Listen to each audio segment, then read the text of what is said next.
invite Paul to back.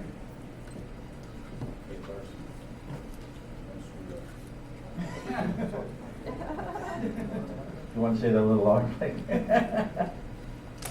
Our final speaker today is Carson Shaffer. He will be speaking from the Specialty Speeches Manual, Project Number 3, Read Out Loud. So please understand, he will be reading. This is not a memorized speech. This speech will complete Carson's requirements for advanced communicator bronze. Congratulations.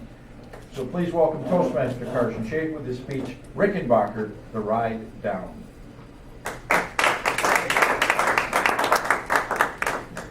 Fellow Toastmasters and guests, 1942.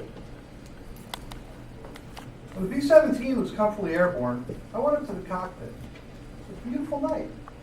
Three-quarter moon shone down over high, thin clouds on the plain and the great Pacific beneath us. Up in the cabin, Pilot Bill Cherry, who said our estimated time of arrival at Canton Island was 9:30 a.m. He was perfectly at ease.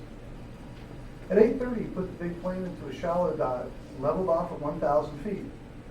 We all looked ahead, waiting for the island to come into view. And we waited. I began to suspect that something was wrong.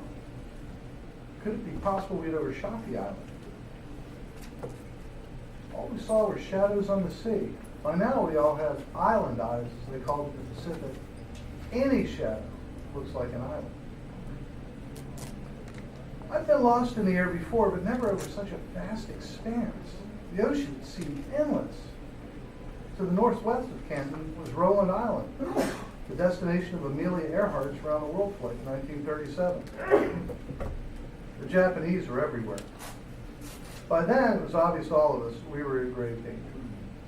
I suggested to Captain Cherry that he box the compass. He'd go west for 1 hour, then turn north for an hour, then east, then south. But I knew the gas wouldn't hold out for all four legs. We flew on, and then 1 hour's fuel remaining. I wrote a message to that effect and passed it over to Sergeant Reynolds. That was the last word anyone would ever hear from us. But there was no answer, no acknowledgement. Wherever we were, no American could hear us. It's time to start lightening the ship. Every ounce would count. Cherry would have to bring that fortress down, oh, so gently, hitting the surface at exactly the precise instant. Otherwise, it would go straight down with us in it. Eddie, my aide said, don't you think we'd better drink all the water we can hold right now before we leave the ship? No, I don't, I said. I think we'll need it more later. As Adamson remarked later, that was probably the worst piece of advice he had ever been given in his entire life. Time was running out. How long would we have in the plane after Cherry landed? Would we remain afloat 60 seconds, 30 seconds? No seconds at all? I made a last-minute check of my possessions. I stuffed a map in my shirt, put a chocolate bar in my pocket, and on a sudden hunch, grabbed a 60-foot rope and wrapped it around my waist. Nothing more remained to be done. It's time to sit down. We all took our places. We were all silent. I could feel the nose go down as Cherry put the big plane into a long glide. Someone asked, how much longer? I could see out. The ocean was coming closer. It's going to be a rough landing. Not yet, I said. Still we descended. Cherry's bringing the plane down parallel with the swell. We take split-second timing. One of the engines fluttered and died. That marked the beginning of the end. Hold on, I shouted. Here it comes! The other engine died. We were in sudden silence. No one spoke. The sound of Reynolds continuing to bang out his distress call filled the plane. Crash! It was louder than thunder. A heavy piece of equipment at the tail of the plane broke loose and ricocheted into the compartment with us. Pieces crashed around like shrapnel. Just as I was coming out of the daze resulting from the first crash, a second one came. Cherry let the tail down first, then the fuselage. The plane stopped quickly. The window beside me was broken and the green Pacific Ocean poured in. But the plane remained afloat. Bill Cherry, goatee, high-heeled cowboy boots and all, had brought it down perfectly.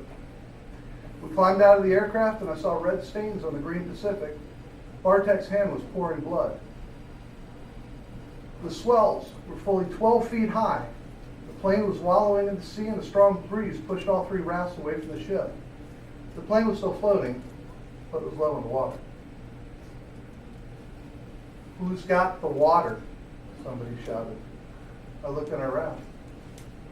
There's no water in our raft. There's no water in any other raft either. Nor was there the ration box. We had piled all of those things so carefully under the hatch, and we had then gone off and left them there in the confusion.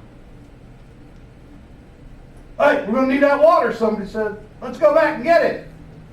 Don't be a fool. That plane's going to sink any second. Crikey, it's been up at least 3 minutes. Why shouldn't it stay up 3 minutes more? Y'all never find the water in rations anyway. They're all sloshing around underwater.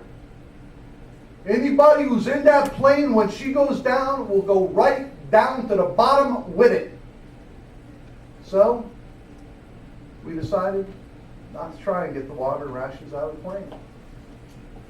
That was another mistake. The big ship stayed afloat for almost 6 minutes.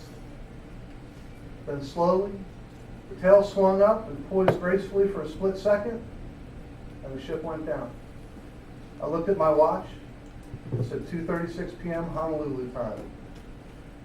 Thus began our ordeal of 24 days on the open ocean without food or water.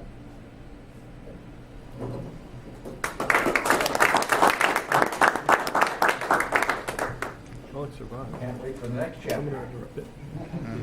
Ironically, when Carson and I were looking over the speech, he didn't know that I'd done a speech on